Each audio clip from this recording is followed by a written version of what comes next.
வேலு, நீ செய்த காரியங்களுக்கெல்லாம் உன்னை நான் பிடிச்ச விடமே கொண்டு இருக்கணும். உன்னை ஏன் இதுவரைக்கும் நான் உயிரோட விட்டு வச்சிருக்கிறேன் தெரியுமா? எதுலையுமே நான் லாப நஷ்ட கணக்கு பார்க்கிறேன். நீ கொள்ளையடிச்சு வச்சிருக்க பொருள் உங்ககிட்ட ஏராளமா இருக்கு. அதெல்லாம் எங்க பதுக்கி வச்சிருக்கன்னு மரியாதையா சொல்லிடு. சொல்லலன்னா உன் நெஞ்சுக்குள்ள இருக்கிற உன்னை வெளியில வர வரைக்கும் உன்னை சித்திரவதை செய்வேண்டா. அப்படியா?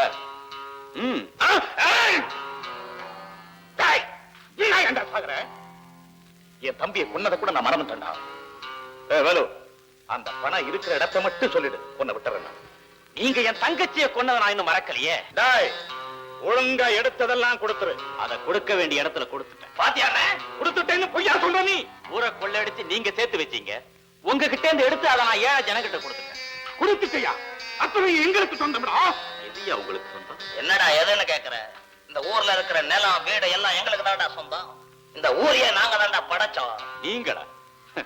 அதெல்லாம் ஆண்டவன் படைச்சதியா. ஆண்டவனா? அந்த ஆண்டவனை படைக்கிறதே மனுஷன் தான்டா. மனுஷனால ஆண்டவரை போல உருவத்தை தான் படைக்க முடியுமே தவிர உயிரை கொடுக்க முடியாது. ஏண்டா, இந்த மண்ணு கூட எங்களுக்கு தான் சொந்தம். உங்களுக்கா சொந்தம்? ஆமா, மண் இருக்கே அது நமக்கு முன்னால பிறந்தது. நாம பின்னால பிறக்கிறோம், முன்னால இறக்கிறோம். ஆனா மண்ணு இறக்கிறது. இப்ப புரிஞ்சுக்க, மண்ணு நமக்கு சொந்தம் இல்ல, மண்ணுக்குத்தான் நாம சொந்தமாயிடும். இவங்கிட்ட என்ன வேதாந்தம் பேசிக்கிட்டேன். எனக்கு கோபம் வர்றதுக்குள்ள இருக்கிற இடத்தை ஒழுங்கா சொல்லிடு. முட்டாளுக்கு 300 தரம் சொன்னாலும் புரியாதுன்னு சொல்லுவாங்க. கொள்ளையடிச்ச கை.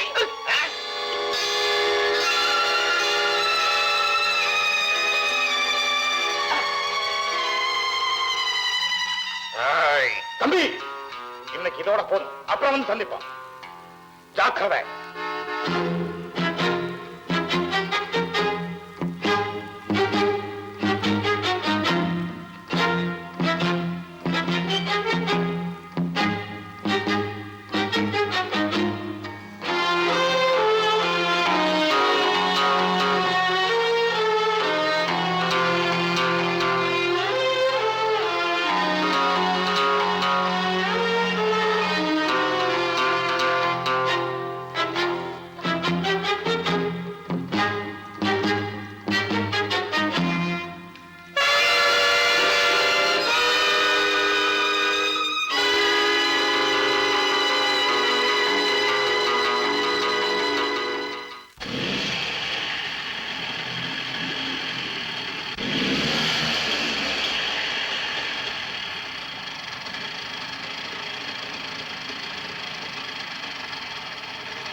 அந்த அக்கிரமக்காரங்க இப்படி காயப்படுத்திட்டாங்களே. இது காயம் இல்ல ராணி, எடுத்த சபதத்தை இன்னும் முடிக்கலையேன்னு எனக்கு ஞாபகப்படுத்துற அடையாளம்.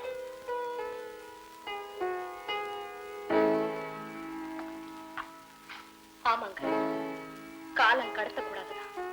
அதுக்குள்ள செய்ய வேண்டிய காரியங்களை செஞ்சு முடிச்சிடணும். முடிக்கிறேன் ராணி, முடிக்கிறேன். நீங்க சபதத்தை முடிக்க நினைக்கிறீங்க, நான் என் உள்ளத்தை சொல்ல துடிக்கிறேன். உங்க தங்கச்சிக்காக நீங்க எடுத்த சபதத்தை நிறைவேற்றுறதுல உங்க மனைவி எனக்கும் பங்குண்டு இல்லையா? ராணி, ஆமாங்க. ஆனா இருந்தா ஒருத்திய மனைவின்னு சொல்லிக்க தாலி கட்டியாகணும். ஆனா ஒரு பெண்ணு ஒருத்தர மனசால நினைச்சாலே போதும், அவர் தங்க அவளுக்கு கணவன். இத்தனை நாளும் நீங்க தெரிஞ்சும் தெரியாத மாதிரி இருந்தத இப்ப நேரடியாகவே கேட்கிறேன். என்ன உங்க மனைவியா ஏத்துக்குங்க. உங்களோட வாழ நான் காத்துட்டு இருக்கேங்க. ராணி, பாறையில விதைய தூவிட்டு நீ வீணா காத்துக்கிட்டு இருந்த. இல்லைங்க, நான் பந்தலுக்கு கீழே தான் விதைய தூவி இருக்கேன். அது கொடியாகி படராதான்னு காத்துக்கிட்டு இருக்கேன். ராணி,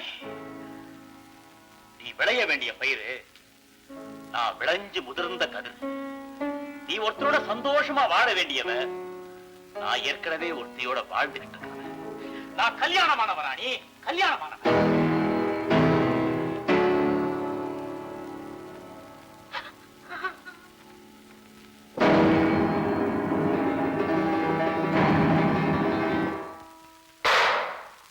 என் முடிவை மாத்திக்க முடியாது, உன் எண்ணத்தை மாத்தி. ஏதோ ஆபத்து.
ஊரே குழந்தை விட்டு அறியுதண்ண.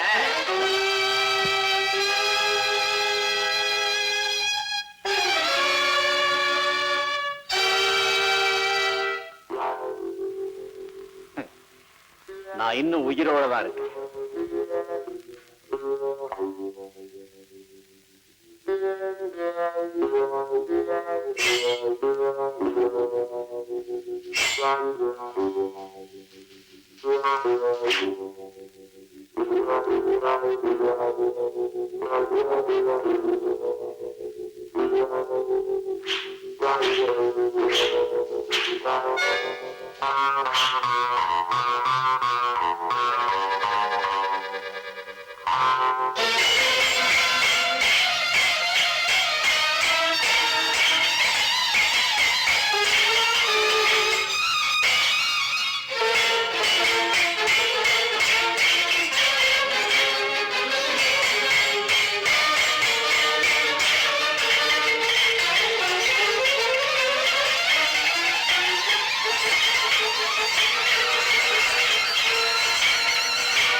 அடிச்சு உனக்கு நான் பால் வாக்குறேன்னு சொன்னேன்.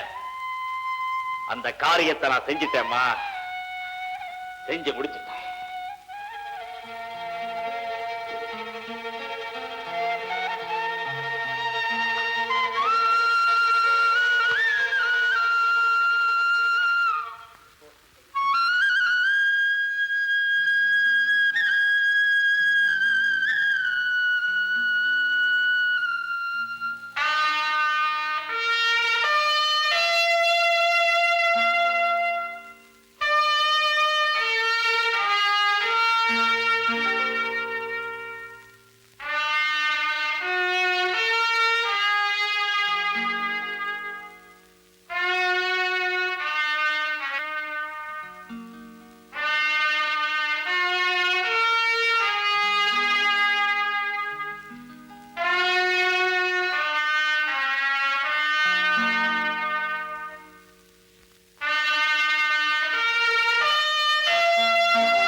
அதிகாரி தன் கடமையை செய்யட்டும். உங்கள் அன்பு எப்போதும் எனக்கு துணையாக இருக்கும்.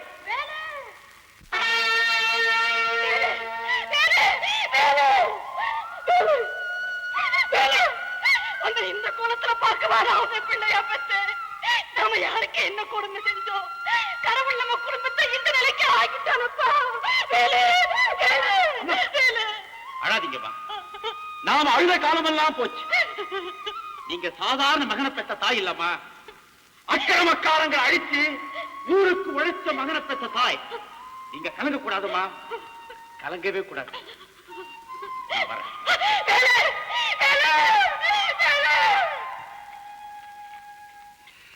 பெத்த மனம் பித்து, புள்ள மனம் கல்லு.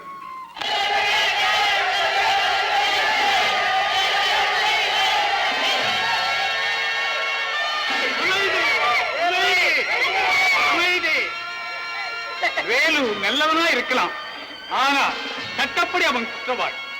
இருந்தாலும் அவனுடைய நல்ல செய்கைகளை மேலதிகாரிகளிடம் சொல்லி சீக்கிரத்திலேயே அவனை விடுதலை செய்ய ஏற்பாடு செய்கிற அமைதியாக